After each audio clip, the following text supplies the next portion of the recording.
O, niya, anong pambansang ibon? At bakit ito Pambansang ibon, ibong Adarna. Yan talagang pinakatro pambansang ibon, ibong Adarna. Di ba Philippine Eagle ang pambansang ibon? Hindi, ibong Adarna. Kasi bakit naging ibong Adarna na? Iba na palang pambansang ibon ngayon. ang ibong Adarna, sir, magandang kulay yan. Grabing kulay yan, parang colorful. Parang paradise ang... Ano kala mo, Sir Ruben? Parang paradise ang kulay ng ibong Adarna. Tikling pang mukha. Di, Philippine Eagle ang pambansang ibon. Oh, Philippine Eagle. Adarna na. Bakit na yung pambansang ibon? Ibong Adarna. O, nasaan yung ebidensya mo na ibong Adarna? Ha? Nakikita mo sa TV, sir.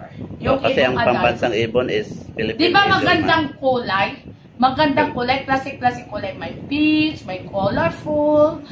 Napaka-grabing colorful yung kulay ng ibong Adarna sa pakpak. Oh, pero sa ano lang naman yun eh, katang-isip lang yung ibong Adarna. Hindi, totoo yan, sir. Nakikita ko sa totoo.